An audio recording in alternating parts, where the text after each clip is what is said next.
Okay, now this is going to be the review for Chapter 10 test. I'm going to go through and I've got the answers in the work already written down, and we'll just talk about how I got them. Alright, so number 1, the answer is D, and I looked at it and I broke the 108 down into one perfect square and a 3, so I took the square root of 36, which was 6. I multiplied the 6 times the 4, and I kept the square root of 3. Number 2, it's not a perfect square root, so then I looked to see if there was a perfect square root within 20, and there was a 4, and then there was a radical 5. I took the square root of 4, which is 2. So then I got answer C. Number 3. Okay, I looked to see. I multiplied the 2 and the 20 together to get radical 40a. Then I looked and I said, okay, I know that the square root of 4 and the square root of 10 will give me a radical 40. Square root of 4 is a perfect square root, so that's a 2. And then I got 10a under a radical symbol, and that's how I got letter B. Number 4, I took the square root of 6 over the square root of 121. Okay, there's no perfect square within the square root of 6, so I just left that as it was, and I simplified the square root of 121, and I got letter D.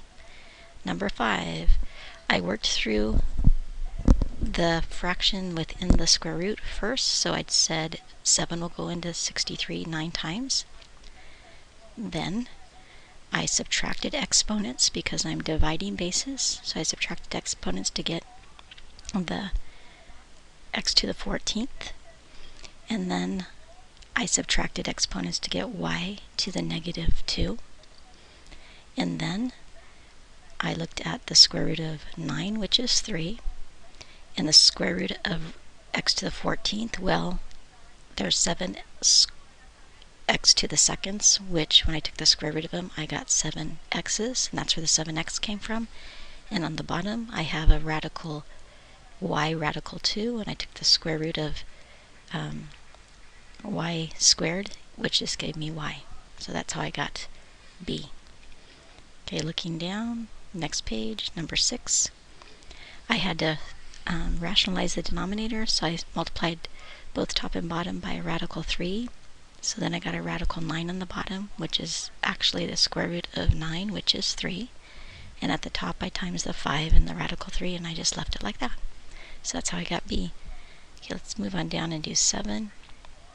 Okay, 7, I just needed to see if it was a right triangle, and I did the math. I did my a squared plus b squared equals c squared. Of course, my c is my longest side, so that's why the 17 is the c.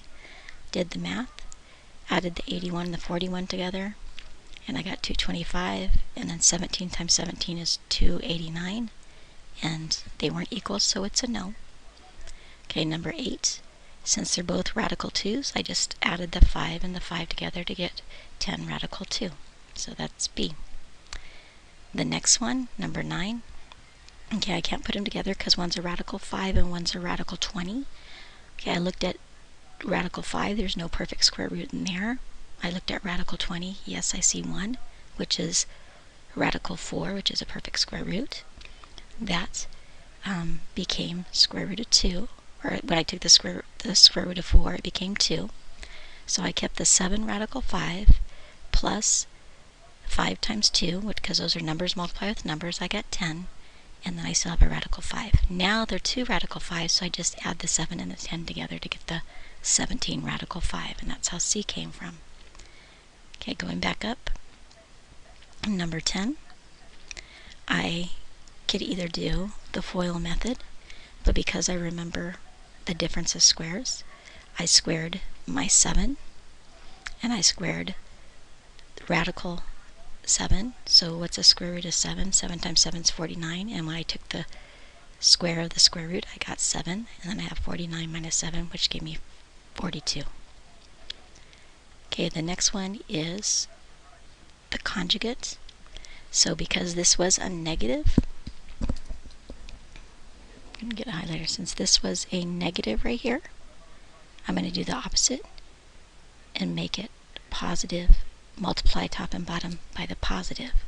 So I did that, and then at the bottom, working through the problems here. So let me get my pointer out a little bit. Working through this, I took the square root of 6 and the square root of 3 to get just a whole number, 6 and 3. And then 6 minus 3 is 3. So I'm over here. And then I just distributed, but did distributive property with 8. So I get 8 times radical 6 and 8 times radical 3. And that's what stayed at the top. And so then I ended up with D. Okay, the next one we're solving. So first thing I did was I want to get x by itself, but in order to get x by itself I need to move the 2, so I subtracted 2 to get 4 on one side and radical x on the other side. Then I want to get rid of the radical symbol, so I squared both sides, and I ended up with x is equal to 16. And then I plugged it in to test it, and it works, so C is the answer is C, 16. Okay, the next one, I have w plus 5 all under the radical symbol is equal to 8. So I need to get rid of the radical symbol so I can get w by itself. So I took I squared the square root, which gave me w plus 5, and then I square the 8, which gives me 64. I subtracted both sides, and I got 59. I checked my answer. I put 59 plus 5, which is 64, and the square root of 64 is 8. Okay, we're almost finished. Number 14. Again, it's just solving using square root. Since both sides of the equation have a square root symbol, I'm going to square both sides. I then got all my x's on one side, numbers on the other, and I worked through it, and I got x is equal to 9. And then I took my 9 and I tested it. I plugged it into my original equation and I worked it out, and I had radical 51 on one side and radical 51 on the other side. Okay, the last one we're graphing, and I made a table. Remember, we're going to take and make our radical symbol a 0. Well, the square root of x, I plug in a 0 there. That will make my radical 0, and then my y is a 0. Then I plugged in a 4 with my x, which gave me 2. 2 times negative 4 is negative 8. And then I took and I plugged in a 9, which is square root of 9 is 3. 3 times negative 4 is negative 12. And then I looked at my answer choices of all my graphs, and I'm looking for one that starts at 0, 0 and has a 4 and a negative 8. Well, this one's 0, 0, but it has a 4 and a positive, so that's not it. And then you can look at C since I'm here. 0, 0, it has a negative 4. That's not going to work. And then I look at D. It has 0, 0, but I went up to 4 and only went up to 1. That doesn't work. So when I look over here to the last one, letter B, which is the answer, I went to a positive 4, negative 8. It crosses down here. So that's my choice, is B. Okay, so hopefully you looked at the answers. You did well. The test is just like this. There's only 15 problems. Do your best. It may help your grade.